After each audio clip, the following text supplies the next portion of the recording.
para vocês. Boa noite, Matheus. Oi, Leila, tudo bem? Tudo bem com você? Tudo jóia, graças a Deus. Estamos Muito aí. obrigada por ter aceito o meu convite, por ter topado participar aqui comigo dessa live. Eu que Acredito agradeço. que acredito que você tem muito para acredito, não, tenho certeza que você tem muito para contribuir para essa galera aqui e vai ser uma parceria incrível essa live de hoje. Seja muito bem-vindo. Para mim é que é um privilégio estar aqui. Eu agradeço muito o convite. Que bom. Matheus, como foi mesmo que a gente determinou que seria o nome da live para eu marcar aqui? Eu lembro que na última hora a gente trocou uma palavrinha. Qual que era mesmo? Como foi? Só para eu colocar aqui. Eu vou colocar regularização de imóvel para as pessoas saberem do que a gente vai falar hoje, tá bom? Não, o título certinho ficou Laudo de Estabilidade Estrutural para Regularização Isso. de Imóveis. Tá bom. Eu vou escrevendo aqui, vai se apresentando para o pessoal. Tem algumas pessoas aqui do meu Instagram que podem não te conhecer, enquanto eu vou colocando aqui o título, tá bom? Pronto, obrigado. Laudo de estabilidade, né? Isso. Bom, pessoal, Tá. para quem não me conhece, meu nome é Matheus Leone, eu sou engenheiro civil, tenho mestrado em estruturas e construção civil pela Universidade de Brasília e atuo aqui no mercado de Brasília, Distrito Federal, na empresa Temporim Engenharia, na qual eu sou sócio, diretor técnico e basicamente o nosso escopo de trabalho principal é o mundo da engenharia diagnóstica e a gente trabalha então focado na área dos laudos, tá? Então laudos dos mais diversos é a nossa expertise, a nossa área de atuação aqui. E além disso eu sou professor também, tá? Então além das consultorias eu atuo como professor, tanto em graduação como pós-graduação em engenharia civil. Eu tenho rodado um pouquinho o Brasil aí para levar boas práticas da nossa engenharia Brasil afora. Agora não mais, né? Agora estou em casa, aqui, parado. Agora a gente faz online, né? Te admiro muito como profissional, já disse isso pessoalmente para você, para sua esposa, que também virou Eu minha digo amiga, né? mesmo. Pois é, É um prazer imenso. inclusive a Alana está no hospital agora. A Alana trabalha no ambiente Ah, é hospitalar. verdade, né? Aqui, Verdade. aqui em casa a gente tem que Coração, tomar o dobro de cuidado. coração fica a mil, né? Ela tá te lavando com a VAP também, na hora que você chega em casa? Não, eu que lavo ela. Ai, gente, a gente brinca, mas o negócio é sério, né? Preocupante. Bom, A gente para tem o aqui na segui... porta, só para ver. A gente tem aqui na porta o cantinho, de hora que chega em casa, deixa tudo da rua lá no cantinho. Tem É isso mesmo. É isso mesmo, deixa o sapato, deixa a roupa, já lava a mão, entra em casa já higienizado, né? é, É isso mesmo. Não, parabéns por vocês seguirem dessa forma, né? Às vezes eu dou umas falhadinhas, às vezes na correria e eu já chego em casa, esqueço, a hora que eu pisei, nossa, devia ter tirado o sapato. Ainda dou aquelas vaciladinhas, mas a gente vai se adaptando, né? Para os seus seguidores, que tem bastante gente nova aqui também, convido vocês a isso. me seguirem, acompanhar o meu perfil, ou ao contrário também, galera, acompanha o Matheus, quem não conhece ele ainda. Aqui nós vamos agregar para vocês verem. Quando eu convidei o Matheus para fazer essa live, o meu foco principal era, eu falei assim, Matheus, a gente tem uma área tão ampla, tão diversificada, que eu sou especialista em uma área, e a dele, ele é especialista em outra área, e aqui a gente tem uma infinidade de seguidores que não sabem qual área seguir. Aí eu falei para ele assim, vamos juntar onde as nossas áreas se encontram e a gente abrir a mente dessas pessoas para elas perceberem que engenharia e arquitetura não é só obra. Engenharia e arquitetura não é só saber colocar tijolo e concreto. Tem muita coisa que vocês podem trabalhar. Tem muita coisa, o pessoal lá do Porto Do EREC.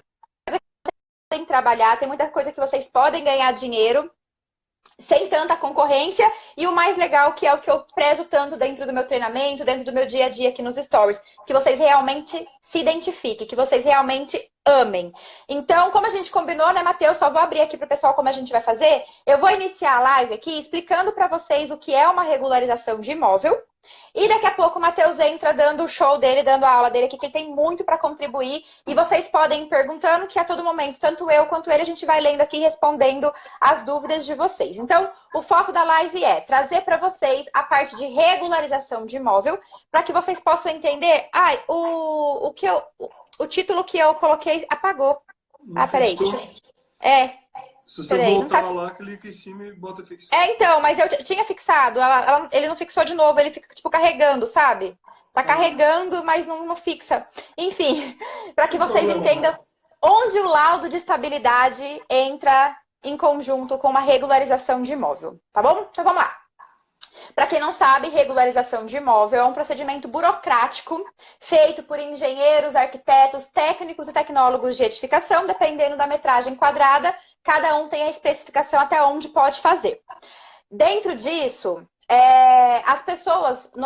Tem um estudo que diz que 98% das obras que são feitas no Brasil são feitas de forma clandestinas. Ou seja, as pessoas simplesmente vão lá, dão na cabeça e falam, vou construir, constrói, e não tem projeto, não tem documentação, pegou o pedreiro de confiança e faz a obra de qualquer forma. Só que aí, ao decorrer do processo, ela enfrenta alguns desafios que faz com que essa pessoa tenha a documentação. Entre esses desafios, os mais comuns, a parte de inventário, ou seja, o pai foi lá, fez a casa, morou o pai, a mãe, os filhos, os pais morreram. Agora a casa ficou para os filhos, a herança. Para que os filhos consigam ter propriedade, para que eles consigam ter direito àquela casa, eles precisam ter um documento, que eu brinco que é como se fosse a certidão de nascimento. Então nós temos a nossa certidão de nascimento, que diz, a Leila nasceu 14 de agosto de 1989, pesando tantos quilos, com tantos centímetros. É como se fosse isso. Então, nasceu uma casa, vamos dizer assim, para ficar bem entendível a metáfora. Nasceu uma casa. E essa casa pertence ao fulano de tal. Esse fulano de tal teve filhos. Só que ele não declarou que a casa é dele. Então, a casa é como se a casa fosse flutuante, ela não existe. E os filhos agora precisam passar para o nome deles uma coisa que não foi passada nem para o nome dos pais. Isso é uma situação, assim, super comum. Eu vou dizer que de 98% das construções, acredito que 90% é um caso parecido com esse. Outra situação é, a pessoa vai montar um comércio, um estabelecimento comercial, ou ela vai fazer um prédio, ela fez uma edificação, um prédio multifamiliar. Ela precisa da documentação desse prédio para que ela consiga abrir para as pessoas morarem, ou ela precisa da documentação desse prédio para ela abrir o estabelecimento comercial. Ela vai abrir uma oficina, uma loja de carros, por exemplo. Para que ela tenha portas abertas e tenha o alvará de funcionamento, muitas prefeituras exigem que ela tenha a documentação daquele imóvel.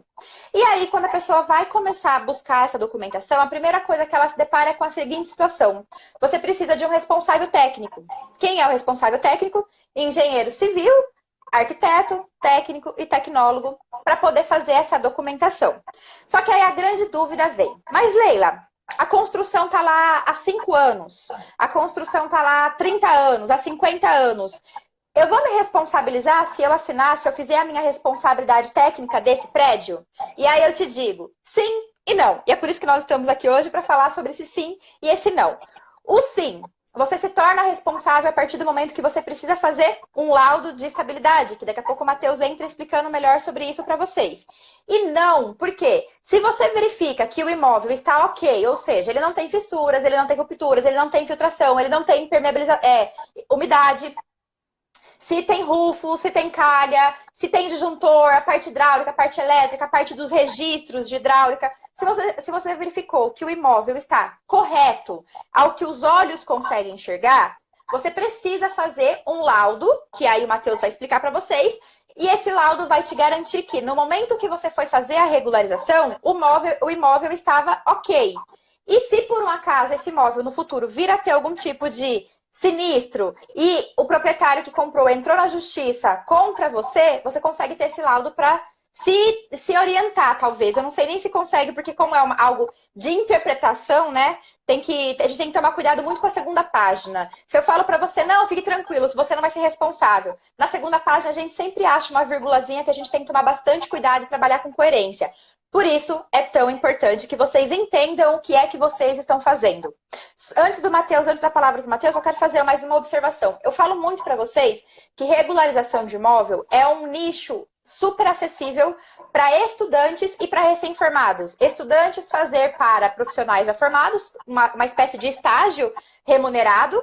E para os recém-formados, vocês começarem porque é de baixa responsabilidade. Imagina só você fazer uma construção, o tamanho da sua responsabilidade são 12 meses, são 24 meses você fazendo acompanhamento de uma execução, ou você dimensionar um projeto de 200 metros quadrados, de 400, de 1.000 metros quadrados. Olha o tamanho da responsabilidade nesse dimensionamento para quem acabou de sair da faculdade e se sente perdido, se sente imaturo ainda na questão profissional, e você fazer uma regularização. Vocês vão pegar mais esse gancho a hora que o Matheus explicar sobre o laudo de estabilidade. Vocês vão ver a coerência de uma responsabilidade mais baixa, o que te proporciona segurança e confiança para vocês começarem a engatinhar, começarem a monetizar, terem dinheiro para daí então você começar a fazer qualquer outro tipo de nicho, inclusive a parte que o Matheus faz aí, que é uma área ótima, super me identifico com a área dele, só não sigo para essa área porque eu gosto de ar-condicionado.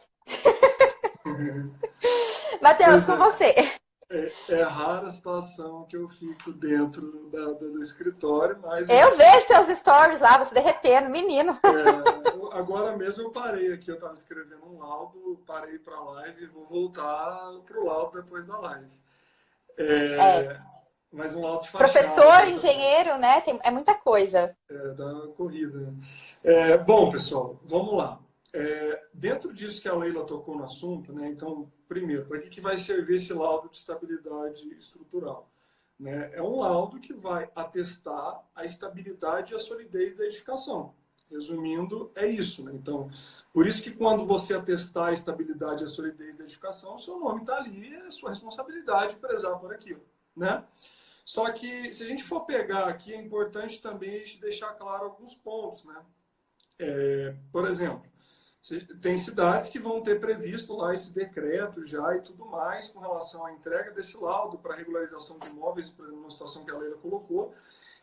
Só que a gente também tem outras situações. Tem cidades que têm decretos aprovados, que têm laudo de inspeção predial, de tempos em tempos, né? Que é um laudo que basicamente vai ter que ser olhada toda a edificação. Né? Então, nem todo o Brasil tem essa aprovação de laudo de inspeção periódico.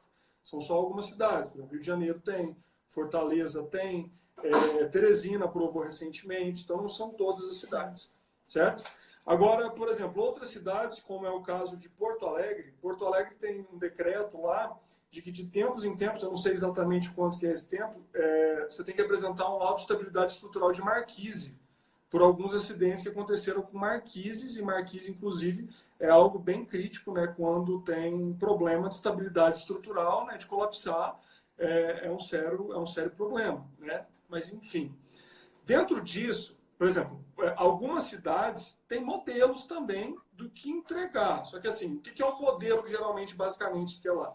É quase que um formulário que você vai entregar junto, atestando a estabilidade daquela edificação. Só que aí a ideia dentro desses quase que formulários, que são bem simplificados, é que o profissional também entregue um laudo anexado aqui. Né? Só que aí agora é o que eu vou entrar nas nuances dos níveis desse laudo. Né? Porque, a depender do problema que você tiver na edificação, você pode ter que entrar, digamos, o buraco vai estar mais embaixo. E aí você vai ter que investigar melhor isso para não botar o seu nome também em jogo, né? Claro, mas para entregar, acima de tudo, a segurança para o seu cliente. Tá? Inclusive, mandar um beijão aqui para a Cris, está aqui, a Cristiana Furlan, que é autora do Cris, que honra! Patologia de Alvenaria, um dos livros mais vendidos do Brasil. Excelente profissional, tá, lá de São Paulo. Sigam ela lá também, gente. Cris, maravilhosa. E falando em livro, só fazendo já uma observação, já que a gente parou, né? Falando em livro, e o seu livro, hein, meu querido? Exatamente, a gente acabou de lançar essa semana aí o livro de Patologia das Construções, em parceria com a editora 2B. Tá? O livro foi escrito por eu, Matheus, o Gil Deon Sena, do Momento Engenharia, o Carinha Abdala, do Construção Civil, a Natália, do Recuperando Estruturas, a Ana Paula e a Laís, que são outras autoras que não trabalham no mundo social e das redes sociais. E basicamente a gente lançou esse livro na semana passada, tá? Foi o pré-lançamento dele. E hoje até eu soltei uma publicação, a gente vendeu já nesses poucos dias quase 1000 exemplares do livro. Graças a Deus o livro está um sucesso de vendas nesses poucos dias que a gente já soltou. E é um livro bem completo, onde a gente aborda desde a parte introdutória de patologia e depois passa pelos principais sistemas construtivos. Patologia de fundações, que inclusive está aqui, o Vinícius do Fundações Sem Complicações, nosso grande amigo, um abraço. Vinícius, muito obrigada pela participação também. Patologia das estruturas de concreto, tá? Patologia das alvenarias, patologia dos revestimentos, patologia das impermeabilizações e técnicas de inspeção e diagnóstico, que é o último capítulo. Então são 7 capítulos, é um livro bem completo. E o diferencial desse livro é que a gente buscou realmente trazer um diferencial, é exatamente que você está lá no livro, ele tem um vínculo muito forte com o digital. Então o livro é físico, você vai receber um livro físico, só que aí você está lá folheando o livro, aí, por exemplo, tem uma foto lá de uma eflorescência. Aí quando você olha, tem do lado ali um QR Code. Aí você vai, pega seu celular, bota o QR Code, você cai em um vídeo, por exemplo, meu, onde eu estou lá no subsolo, com uma eflorescência na minha frente, explicando por que a eflorescência se formou. Aí tem outro lado, fazendo ensaio de carbonatação. Aí quando você coloca lá o QR Code, tá lá eu aspergindo a fenolftaleína no concreto para mostrar a carbonatação pH do concreto e coisas desse tipo. Tá? Então, que legal, que legal. Inclusive o Gildeon acabou de entrar aqui também, do Momento Engenharia, que é um dos autores. O livro ficou bem legal, gente, tá? Não é puxar um saco pro nosso lado, não. Mas a gente buscou eu puxo. A gente nunca viu isso, pelo menos na área da engenharia, essa aplicação. Então até muita gente veio me perguntar se o livro é e-book. Não, o livro é físico, só que ele é um livro infinito, na verdade, porque todas as nossas postagens, todos os nossos conteúdos, eles retroalimentam o livro. Então a pessoa ela vai ter acesso a QR Codes dentro dos capítulos, que ela vai cair numa seção de um site, e aí dentro desse site ela tem uma série de conteúdos que são constantemente alimentados pela gente a partir do lançamento do livro. Tá? Que legal, que legal. Eu também tenho a parceria com a 2B, tem gente perguntando quem que é o livro está sendo vendido na 2B Editora. Ah, o Gideon respondeu aqui, obrigada. Lá no perfil dos meninos, Momento da Engenharia ou do Matheus, você arrasta para cima nos stories que você tem acesso a todas as informações do livro. E também depois, no final da live, fica aqui, tá? No final da live vocês podem tirar dúvidas lá com eles, com certeza eles vão responder vocês.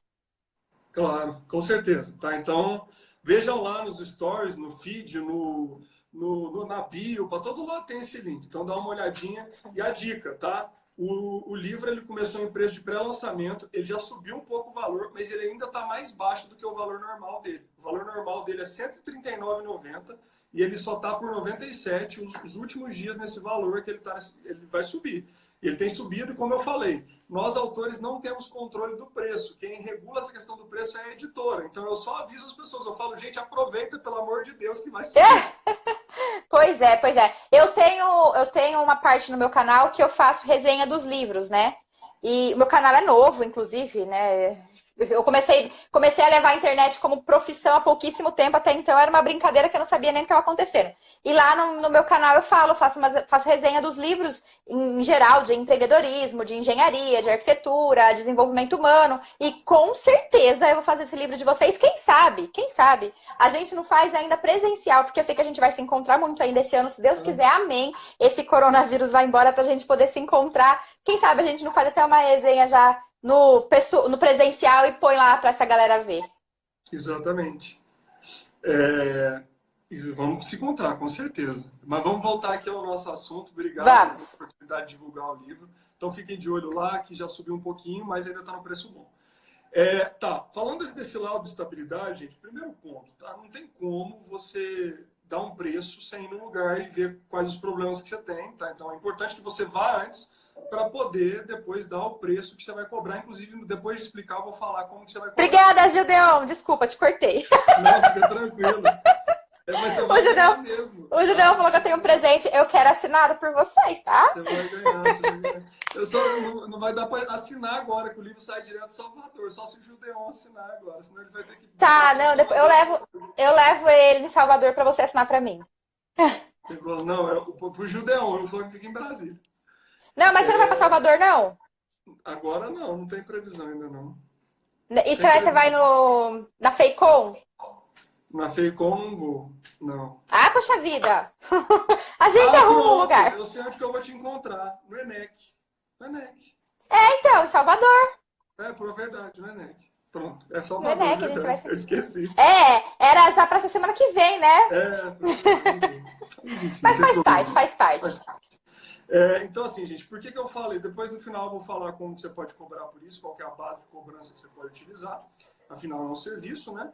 Só que qual é a questão que eu quero colocar aqui? Tá? Vai depender muito do nível de problema que você vai ter lá, para como você vai cobrar e como você vai expor esse laudo, certo? Pela seguinte situação. Primeiro ponto, é importante que você está olhando a estabilidade estrutural da edificação. Então, o seu foco ali é na estrutura. Obviamente, um edifício ele mostra sinais quando ele não está bem.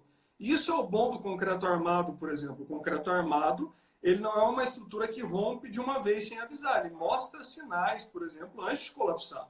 Ele mostra que ele não está bem. É como uma pessoa quando ela está doente. Ela dá sinais porque ela tem uma doença. Só que aí a gente tem que investigar, tá? O porquê que ela está doente, né? Então é a mesma ideia. Então, assim, se você entra na edificação e, de certa forma, você viu que existem problemas não tão significativos, que não vão afetar a estabilidade da edificação, você pode partir para mostrar nesse laudo, tá? Vou fazer aqui um paralelo para ficar mais fácil de entender. A mesma coisa do que a gente procura mostrar no que a gente chama de vistoria. Tá? Qual que é a diferença, por exemplo, de uma vistoria para uma perícia? Na vistoria, a gente não investiga a fundo as causas do problema, tá?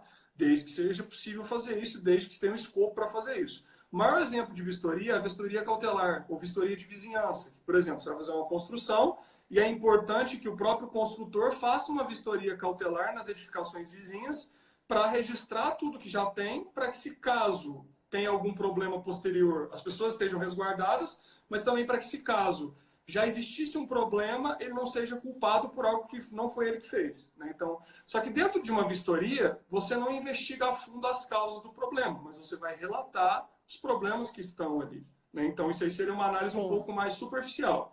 Então, nesse caso, seria para quando você não tem problemas significativos. Ou seja, você precisa primeiro ter a expertise para observar se esses problemas são significativos ou não. Por exemplo, você tem que chegar numa estrutura e, poxa, ver ali, se você encontrar uma fissura de cortante, você tem que saber que aquela estrutura é de cortante, que geralmente ela vai aparecer ali no sentido dos estribos, né? E quer dizer que essa estrutura pode estar mal dimensionada. Por exemplo, você está chegando lá, você pode ter níveis de corrosão de armadura grandes. Obviamente, se você tem níveis de corrosão de armadura grandes, a sua estrutura ela já não tem a mesma capacidade portante de antes. Afinal, você já perdeu área de aço que a estrutura estava prevista durante o seu dimensionamento, né? Mas o ponto aqui é, olhe os sinais da edificação. Por quê? O que eu estou colocando aqui nesse sentido? Primeiro ponto, ok, você quer entregar um laudo realmente para regularizar o imóvel, nesse caso que a gente está trazendo o exemplo aqui. Mas, acima de tudo, você tem que trazer a segurança para o seu cliente, né? Então, do que adianta eu regularizar o imóvel, mas o cliente não está seguro se eu não fizer um laudo detalhado? Então, as duas coisas têm que ser feitas, né? Não é nenhuma nem outra, é as duas. E por que eu estou falando isso? Porque, a depender do nível de problemas que você vai ter, você vai ter que fazer uma investigação bem detalhada. E aí, isso vai impactar muito no seu preço. Por quê?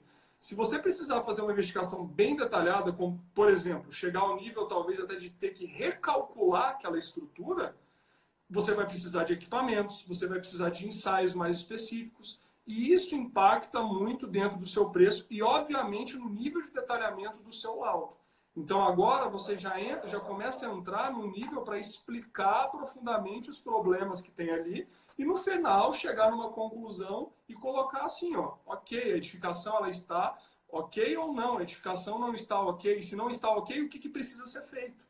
Né? Então, independente ali se eu estiver num nível um pouco menos detalhado ou num nível um pouco mais detalhado, você vai ter que relatar o que precisa ser feito para corrigir, se tiver algo que tem que ser feito para corrigir. Né? Você tem que passar esse feedback, né? Tanto em termos para regularização, quanto para o seu cliente, para que ele tenha a segurança dentro do edifício dele.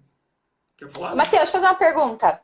E, por um acaso, eu já vivenciei muito isso, de a pessoa vem para fazer a regularização, aí ela contrata o profissional, no caso eu, minha equipe, a gente vai lá, faz a regularização. No dia que a gente vai fazer a avaliação, a casa tá linda. Aquela maquiagem maravilhosa, né? Linda, não tem nenhum tipo de trinca, não tem nada de infiltração.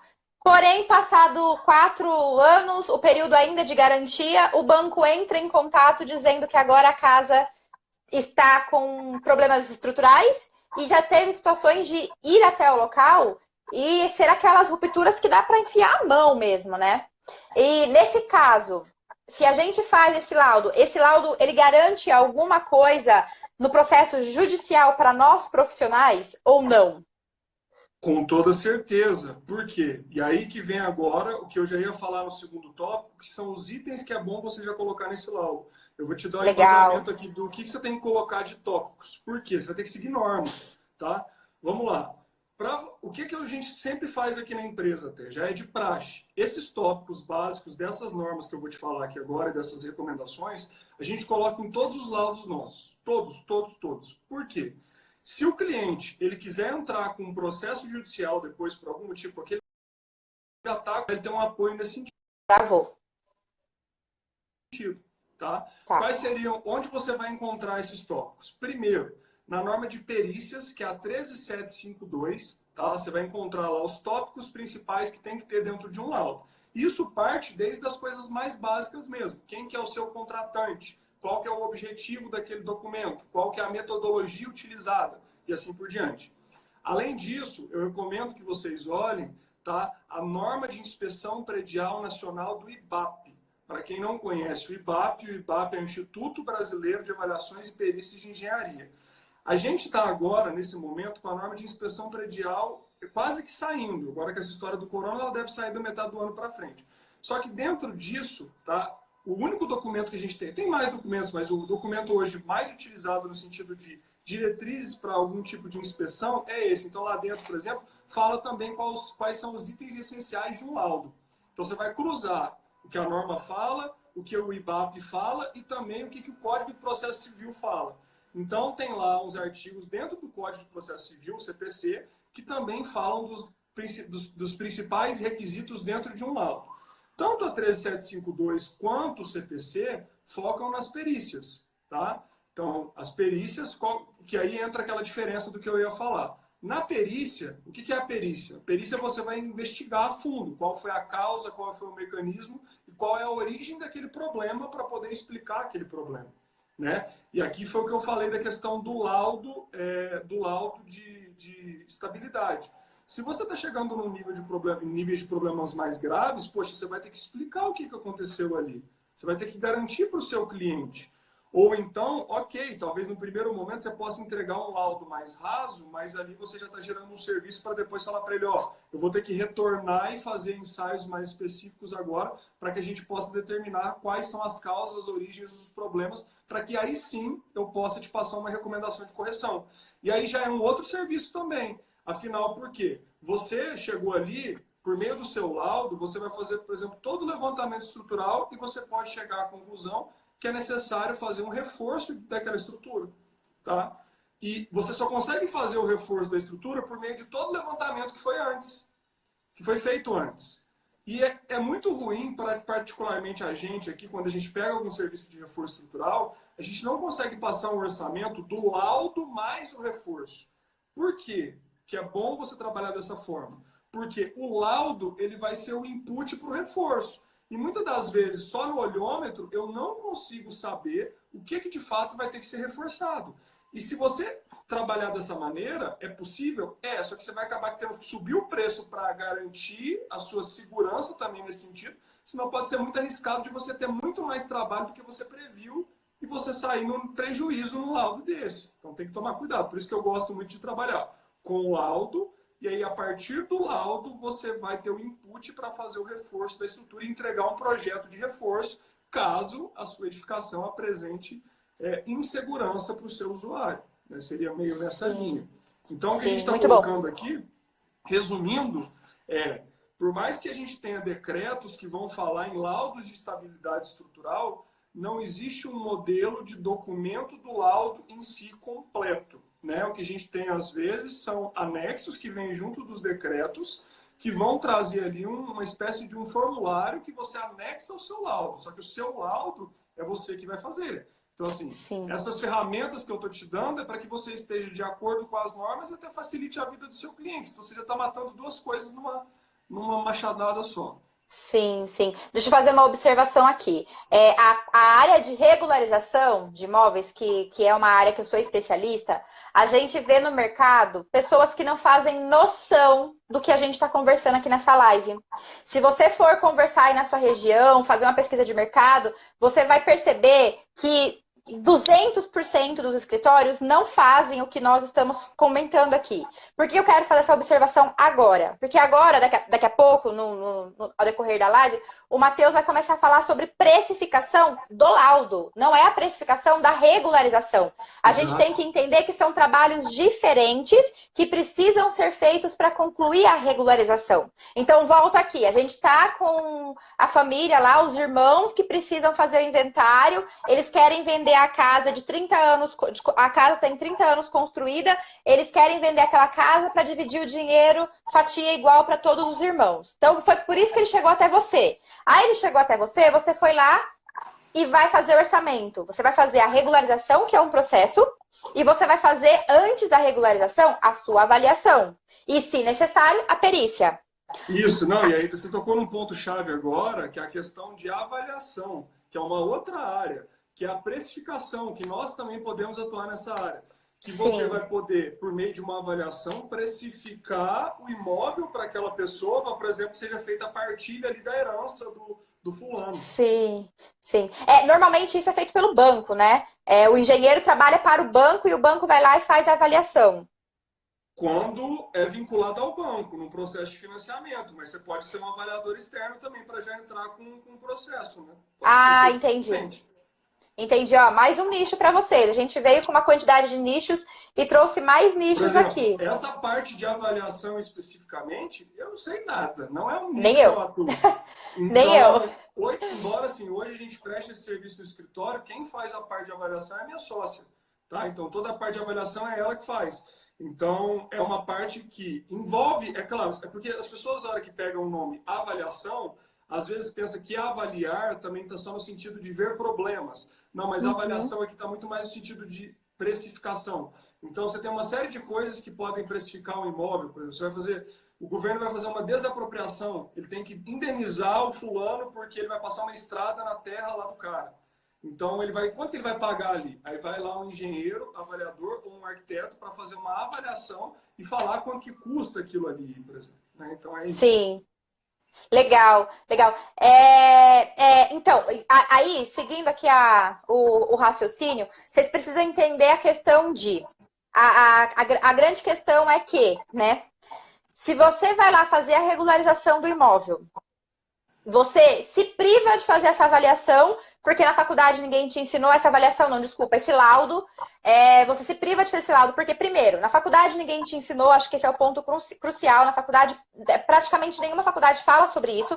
Segundo, você olhou lá no plano diretor, você viu pela prefeitura que você vai trabalhar quais são os documentos exigidos. E lá ele pede matrícula, escritura, contrato de compra e venda, responsabilidade técnica, projeto simples e procuração. Ponto. É o que a prefeitura pede. Leila, a prefeitura não falou nada de laudo de estabilidade. Pois é, a prefeitura não tem a obrigação de exigir de você o que você precisa fazer para se resguardar. Não é a prefeitura que vai falar para você lá, viu, você precisa limpar sua casa. Viu, você precisa ter um disjuntor lá para não botar fogo na sua parte elétrica. Você precisa colocar ferro na sua casa. A prefeitura não quer saber disso. O que a prefeitura quer saber? Qual é a metragem? Se você está cumprindo a legislação de recuo de calçada, recuo frontal, número de garagem, recuo lateral, e quanto você vai pagar de imposto. Essa é a função da prefeitura. Então, não esperem que vocês encontrem na prefeitura, no código de obras, no plano diretor, escrito laudo de estabilidade para você fazer. Não, a partir de agora, você está aqui na nossa live, você segue eu, segue o Matheus, você já é um profissional diferenciado, a partir de agora você já faz esse laudo. E outra coisa, você vai ter esse laudo precisa ser assinado pelo proprietário, assinado por você, e você guarda uma cópia para você e uma cópia para ele. Vamos supor que essa casa foi vendida pelo banco. Então, vamos supor aqui, concluindo o meu exemplo. A casa tem 30 anos de construção, os pais morreram, ficou para os filhos querem fazer o inventário, os filhos querem vender a casa para fazer a partilha do financeiro, para dividir o dinheiro. Foi vendido pela Caixa. Aí os filhos fizeram uma bela de uma maquiagem, você não olhou que não tinha disjuntor, você não olhou que não tinha calha, você não olhou que a casa tinha algumas fissuras, a casa passou desapercebido aos seus olhos e você não fez o seu laudo. Passou 3 anos, o comprador vai lá e fala assim, viu, Caixa? comprei uma casa de você e a casa tá caindo aos pedaços. A Caixa, ela não vai virar pro proprietário e falar assim, viu, filhos, que no caso seríamos filhos, viu, filhos, a casa tá caindo aos pedaços. Não, ela vai falar assim, e aí, Leila, você pode ir lá na justiça responder um processinho que a gente já entregou aí no seu endereço? E aí você fala assim, oi? Calma aí, vamos pegar o laudo. Aí agora que o seu laudo entra. Aí você fala, mas a prefeitura não pediu. O juiz vai olhar para sua cara e falar assim, que prefeitura? Do que você está falando, né? Eu gosto de trazer essa realidade para as pessoas, para que eles vivenciem, porque a nossa profissão é muito técnica, né? A gente vem da faculdade normas, código, aí você não consegue visualizar o que pode acontecer. Então, o que pode acontecer? Você pode receber uma mensagenzinha aí na sua casa, né? Como que é aquela pessoa que vem trazer? Já Oficial recebi de algum. justiça. Oficial de justiça. Já recebi alguns aqui, a gente, é uma maravilha, viu? É uma delícia receber os oficiais de justiça. Mas o que garante? Eu sei que trabalhando a gente vai receber, a gente está sujeito a isso. O que faz eu dormir tranquila é saber que a minha pastinha está lá com todos os documentos que eu preciso para me proteger judicialmente. Então, se acontecer alguma coisa, olha, tá aqui o laudo de estabilidade. O dia que eu fiz o laudo de estabilidade, eu tenho aqui como me garantir. Perfeito? Sim, e é importante também que você relate as atuais condições do imóvel também, né? Se ele está com condições de reformado, que você tire muitas fotos, tá? E coloque isso no laudo para que você tenha isso documentado qual que é a real condição dele naquele momento. Porque pode acontecer isso que a Leila falou.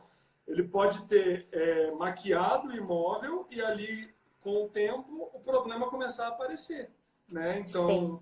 Você precisa se resguardar e falar, ó, no momento da visita, o imóvel encontrava-se em condição de reformado e novo e não foram encontrados nenhum sinal de de qualquer tipo de problema. Sim. Né? Mas a depender do problema, se ele for mais grave, ele tende a se manifestar de maneira mais rápida também, né? E não é uma pintura, às vezes, que vai disfarçar. Mas, sim, pode acontecer de disfarçar. Sim, sim. E pode continuar aí o seu roteiro. Galera, as dúvidas... O que a gente não conseguir responder, copia aí, daqui a pouco a gente abre para dúvidas, vocês colam de novo, porque vai subindo. Eu vi que bastante gente fez pergunta legal, ainda não deu tempo da gente responder. Então, pega a sua pergunta, copia, que a hora que a gente abrir para tirar dúvida, você faz de novo, beleza? E, Matheus, pode continuar seguindo o seu roteiro aí, por gentileza. O William falou aqui, é bom a gente falar aqui para aproveitar para vincular, que ele falou, existe a necessidade de registrar o laudo em cartório? É bom, você vai se resguardar mais ainda se você fizer isso, né? Afinal, você vai ter lá o registro daquela data, vai estar em cartório, diferente de quando você tem só um documento, embora um documento seja uma prova também nesse sentido. Mas aí agora vamos falar um pouquinho da cobrança. Deixa eu só falar aqui para Ellen, desculpa. O Ellen, tem um módulo só sobre regularização de imóvel lá no treinamento, tá? A Ellen é minha aluna, ela falou assim, Leila, dá uma aula sobre isso lá para nós, seus alunos queridos. Já tem, meu amor, tem um módulo só sobre regularizações de imóveis para vocês lá. Desculpa, Matheus. Então... Meu merchan também, né? Fazer um merchan aqui. Esse tipo de serviço, tá? A gente tem uma base para cobrar ele. Quem que nos dá essa base? O próprio IBAP, de novo, que é o Instituto Brasileiro de Avaliações e Perícias de Engenharia.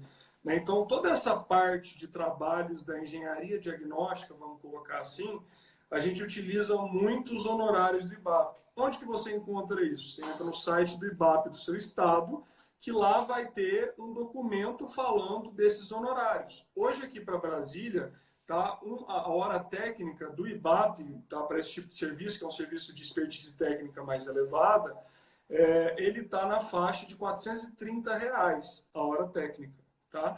Então, qual que é a ideia de um laudo como esse? Você vai estimar quantas horas você vai gastar para fazer o laudo, tanto na vistoria, ali, na inspeção, quanto na hora de escrever. Você vai ver se você vai ter custos fixos com ensaio, esse tipo de coisa, para conseguir fazer o seu custo desse laudo. Então, é assim que a gente faz o custo desse laudo. Então, a gente tem Pensando nessa galera que vai começar agora, que é o pessoal recém-formado ou ainda estudantes, eu aconselho que vocês peguem residências, no máximo comércios de pequeno porte, para vocês começarem a ganhar confiança, para vocês começarem a entender da lei, para vocês começarem a entender das palavras, saber como é o processo burocrático, até vocês ganharem confiança para depois, de fato, começar a seguir para algo predial, algo industrial, que são exigências muito maiores, profissionais, do que você chegar lá e falar assim, eu acho. Não tem acho, não. Tem que botar o jogo para valer. Dentro disso também, né? Então, a gente tem a base para cobrar, isso que é o bom, né? Então, ok, eu defenderia se o CREA tivesse esses honorários em todos os estados, isso seria fantástico se a gente tivesse isso. Por quê? Isso ajuda a gente a cobrar. O que a gente faz, tá? A gente, poxa, imagina lá, você chega e dá o preço para o cliente. Esse cliente pode às vezes falar, nossa, que caro. Aí você fala, não, tá aqui, ó, isso aqui, ó, a base, o IBAP me dá e me fala que esse é o meu preço. Então, eu não estou inventando para você justificar. É importante você justificar. E eu uso dessa justificativa para os meus clientes. Sim. Tá? Então, primeiro ponto. De verdade, aqui no escritório a gente tem um lema que a gente não dá desconto. Primeiro, como a gente já trabalha no mercado que tem muita concorrência de preço, geralmente, esse tipo de mercado, às vezes não é só você que está sendo chamado para dar o preço. Então, existe aquela estratégia de você dar um preço maior para dar um descontinho depois para o seu cliente e ele ficar feliz. Nesse mercado condominial, desses laudos, a gente não trabalha muito dessa maneira. Por quê? Se a gente trabalhar nessa estratégia, a gente pode perder um contrato por preço. Porque você colocou um preço maior para dar um descontinho para o seu cliente, aí chegou um cara que cobrou um pouco mais baixo e ele fica com o serviço. É claro, você tem que cobrar o valor justo pelo seu serviço. Isso aí tem que ser feito. Nunca banalizar a sua profissão a ponto de chegar num valor, poxa, só para pegar o serviço eu vou baixar o valor o máximo aqui. Não, isso não pode ser feito. Então, o que a gente... É muito difícil, assim, de verdade. A situação é que a gente baixa o nosso preço para passar um valor mais acessível para o cliente. Porque é o nosso serviço, então a gente sentou, eu me dediquei um tempo ali para poder quantificar aquele valor e passar o valor daquele serviço para ele. Tá? Então, essa Com certeza. Com certeza. Pode falar. Inclusive, também no meu treinamento, né? Tem um módulo de comunicação assertiva no qual eu ensino os gatilhos para que a gente consiga conversar com o cliente, para fazer com que o cliente, por exemplo, o Marcos perguntou aqui, como fazer o proprietário aceite fazer o laudo. Eu tenho um módulo que eu ensino os profissionais a trabalharem nesse segmento de não dar desconto e não trabalhar sem você cumprir o laudo. E aproveitando para responder aqui a pergunta dele, como fazer fazer com o proprietário aceite? O proprietário não tem que aceitar, você não pode fazer a sua regularização sem fazer o laudo. É a mesma coisa que o médico aceitar colocar uma prótese de silicone numa mulher sem fazer exame, sem saber como está o organismo dela, são coisas que não tem como. Você vai fazer uma construção sem topografia, sem sondagem de solo, você vai fazer uma regularização sem laudo, não existe essa possibilidade. Você vai pular um processo que pode ser que na primeira casa que você faça não te dê nada, pode ser que na 10ª não te dê nada, mas o dia que der, todo o dinheiro que você lucrou vai ser para pagar a indenização, vai ser para pagar a reforma daquela casa. Imagina, a casa entrou em ruptura, tem que fazer uma reforma lá de 200 mil. Aí tudo que você conseguiu nos 10 primeiros projetos, você vai ter que pagar essa indenização aí. Então não vale a pena, não vale a pena. Exatamente. Então, assim, a ideia, né, dentro dessa questão dos laudos, é ficar atento a isso, né? E a gente tem o preço, então cobre o seu preço. Essa questão do laudo, eu uso muito esse argumento, é muito parecido com isso que você falou. Tá? Porque a gente vê muita situação de que o cara quer chamar alguém para arrumar o problema lá. Aí eu faço essa pergunta para ele, eu já fiz várias vezes, inclusive eu já gravei um story, já gravei post sobre isso. Eu pergunto para ele, você aceitaria imagina que você tem uma dor de cabeçazinha e você vai no médico agora e o médico fala assim, vamos operar agora, vamos sentar na mesa de cirurgia agora. Você aceitaria a se submeter a essa cirurgia? Ele fala isso agora. Você aceitaria? Não, você não aceitaria. Então você precisa fazer o exame, você precisa entender o que você tem. Então o laudo ele é o exame. É mostrar o que você tem para aí sim poder apontar o que tem que ser corrigido e o que não tem. Então o laudo é extremamente importante. Até veio uma reflexão aqui, um insight dessa sua colocação. O ao contrário também pode acontecer. Eu posso aceitar, se o médico falar para mim assim, deita na maca que eu vou te operar agora, eu posso aceitar. Desde que eu conheça o médico, desde que eu tenha confiança nesse médico, e a gente remete agora à questão que o Matheus colocou de não dar desconto. Quando o cliente chega pra gente falando assim, viu, o que eu preciso fazer? Tem cliente que não pergunta o preço, gente. Tem gente que chega no nosso escritório e fala assim, eu só quero que você fale pra mim o que eu tenho que fazer, porque eu tô desesperado, eu quero arrumar, eu quero consertar, eu preciso do documento, depois você passa o preço. Se você falar pra pessoa que que é R$ 1.000 ou R$ 10.000, ela vai pagar, porque ela confia em você. Claro que a gente cobra o preço justo, eu conheço o Matheus, sei da índole dele, jamais nós colocaríamos um preço abusivo, a gente coloca o preço justo, mas o preço justo sem dar desconto. Então, é uma reflexão que cabe para os dois lados, né? Você não conheceu o médico, você vai aceitar, mas se você conhecer o médico, você vai aceitar? Pode ser que você aceite, né? Sim, exatamente. Exato. Então, esse é um ponto importante. A confiança é fundamental, né? Mas aqui então, eu quero colocar a importância do laudo, né? Então, o laudo ele é fundamental. O laudo vai te ajudar Sim. a embasar tudo, né? E tem muito campo de atuação dentro dessa área de laudos. Não é só esse aqui. Isso aqui que a gente falou é um fiozinho dentro de um palheiro, digamos. Tem muita coisa, tem muita atuação dentro da área da engenharia diagnóstica. Tá? Para quem quer começar o que a gente falou hoje, até aconselho vocês, baixem essa live, assistam essa live, a gente vai subir elas no YouTube depois, assista no YouTube. É uma live que você pode aprender muito, cada vez que você assistir, você tira um conteúdo novo, viu? Pra galera que tá começando, é fantástico. Exato. O pessoal está perguntando se os dados de preço do IBAP ficam disponíveis. Ficam, tá, gente? Isso fica no site. O que você paga hoje é para ser filiado ao IBAP. O IBAP é uma instituição bem legal, inclusive, que promove melhorias relacionadas à área de avaliações e perícias de engenharia. Tá? Inclusive, o IBAP, quando tem demandas para fazer algum tipo de avaliação ou perícia, ele repassa para quem é cadastrado ao IBAP essas demandas. Porque muita gente, às vezes, liga para o IBAP para querer passar a demanda de perícia e aí eles passam para quem é cadastrado no IBAP. Mas promove cursos e etc. dentro da área de avaliações e perícias. Mas as planilhas elas estão disponíveis no site. Alguém aqui agora, a Ana Flávia, falou que no Mato Grosso não é gratuito os dados, não sei, no Mato Grosso. Mas, ó, dos que eu já vi, Brasília, DF, está no site, São Paulo está no site, Bahia também que eu já vi, os dados de hora técnica, estão tudo no site isso. E além de trazer os dados de hora técnica, eles trazem também o valor mínimo de um laudo que você pode cobrar. É claro, né? Hoje, nem sempre a gente cobra aquele valor daquela hora cheia que está lá, a depender da situação. Né? Então, depende muito da situação que a gente vai colocar para poder mensurar isso e poder trazer. Depende da severidade do problema. Né? Tudo é a severidade do problema. Tá, agora, para quem tá na dúvida, quanto cobrar na regularização de imóvel, eu fiz faz mais ou menos umas 3 semanas uma live só sobre isso, como cobrar, como precificar para regularização de imóvel. E eu não sei exatamente qual é o dia, porque agora eu esqueci, e para eu olhar aqui na minha agenda eu saio da live, mas eu já aviso vocês, vai subir no YouTube também. Então vocês podem pegar essas duas lives, a de hoje e a minha de regularização de imóvel, que eu ensinei vocês a detalhar cada um dos itens, e montar a precificação de vocês. Acho que é Marcos o nome dele. Ele não entendeu a minha resposta, então eu vou falar de uma outra forma. Ele colocou aqui, como fazer com que o proprietário... Marcos, isso, Marcos César. Como fazer com que o proprietário aceite fazer o laudo. Gente, o proprietário não tem que aceitar fazer o laudo. Na hora que você vai montar a sua composição de preço, dentro dos seus custos variáveis, entra o laudo. Então você vai lá, o que eu preciso para fazer esse laudo? Uma visita... Eu preciso fazer sondagem, eu preciso fazer perícia. Você vai colocar todos os seus custos que vão precisar existir para que esse laudo saia, para que no final você tenha a sua regularização. Você não vai chegar para o cliente e falar assim, cliente, para fazer a sua regularização do imóvel, são 2 contratos. Um para avaliação e um para regularização. Aí o cliente vai falar assim, não, o laudo eu não quero. Não, essa possibilidade não existe. Você não tem como fazer a regularização sem fazer o laudo. Você vai lá, você vai medir.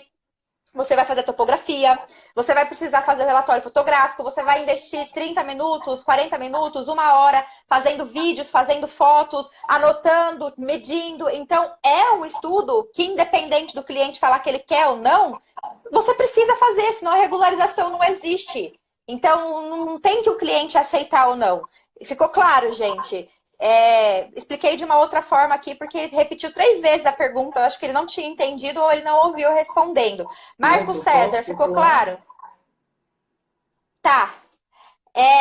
Gente, vou subir no YouTube também, tá? Não sei, Matheus também vai subir no seu? Não sei se você sobe no seu canal. Não, as lives eu não tenho colocado, não. Eu até preciso ver como é que eu salvo uma live depois, eu não sei. Antes que mais pessoas perguntem, eu vou responder. Save Stores. Você baixa, pelo menos no Android, né? Eu não sei se no iOS tem. Save Stories é gratuito, você vai lá, baixa a live e estudem. Eu super falo para as pessoas fazerem isso, porque fica só 24 horas, né? Então, Isso. estudem. O Marcos colocou que respondeu aqui, obrigado de nada, que bom que respondeu. E, continuando, então... E dentro dessa área da engenharia diagnóstica, a gente tem uma infinidade de trabalhos que você pode prestar se você resolver atuar nesse nicho, tá? Então, você pode trabalhar com laudo de inspeção predial, que você vai fazer uma inspeção completa, por exemplo, de um condomínio, tá? Você pode trabalhar com esse tipo de laudo que a gente falou agora. Você pode trabalhar com consultorias, você pode trabalhar com vistorias, que, por exemplo, entra a parte de vistoria de vizinhança, tá? Que a gente faz bastante também.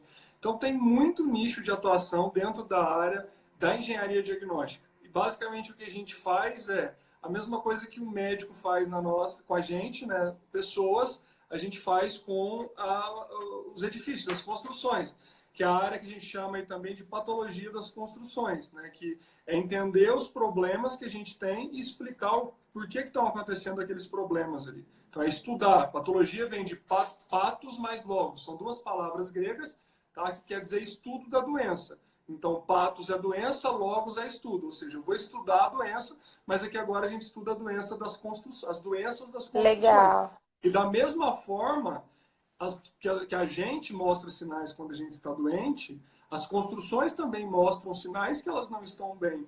Só que a gente precisa entender quais são esses sinais. E para entender, não tem jeito, tem que estudar, tem que estudar. Por quê? A nossa formação básica hoje não nos dá, de verdade, a nossa formação de engenheiros e arquitetos, ou enfim, tecnólogos ou técnicos aí, não nos dá a base teórica e até prática que a gente precisa dessa área da engenharia diagnóstica. A gente não tem disciplinas focadas em patologia das construções. Quando muito, você vai ter uma disciplina de patologia na faculdade, ou então, geralmente, você vai ver os problemas focados dentro das disciplinas específicas. Então, você vai ver o problema de fundação só na disciplina de fundação. O problema da estrutura só na disciplina de estrutura. Então, não tem uma disciplina nesse sentido. E aí, exatamente por isso, tá? Para suprir essa demanda, fiquem ligados, porque eu tenho uma super novidade para vocês, que eu vou mostrar lá no meu Instagram, que eu vou revelar aí um curso super sonhado, que já tem tempo que eu planejei, que agora ele saiu do papel e dia 13, na semana do dia 13 de abril, vai sair. Tá. Sim, para mim, eu tô só te ouvindo, não tô te vendo. Tá me vendo? Tô te vendo. Para mim você sumiu, mas tá me vendo, beleza. Gente, eu quero fazer uma observação aqui muito importante. Eu sei que o assunto que a gente trouxe é muito técnico. Eu sei que às vezes vocês podem olhar e falar assim: nossa, o que o Matheus tá falando? Matheus tá aí ainda? Tu comecei a sumir. Matheus? Acho que o Matheus caiu, gente. Gente, Matheus caiu. Bom, deixa eu ver o que vai acontecer com essa live aqui. Vocês estão me ouvindo, gente? Vocês estão me vendo? Estão me ouvindo? Eu quero que vocês entendam uma coisa. Que tudo isso é muito técnico. Deixa eu chamar ele de novo aqui. Saiu. Deixa eu ver se eu consigo chamar ele de novo. Enquanto ele volta, eu vou falar para vocês. Tudo isso é muito técnico e vocês podem... Que bom, voltou. E vocês podem ficar aflitos, vocês podem se sentir incapazes. Eu sei, eu já estive no lugar de vocês, o Matheus também já esteve no lugar de vocês. E quando a gente fala para vocês...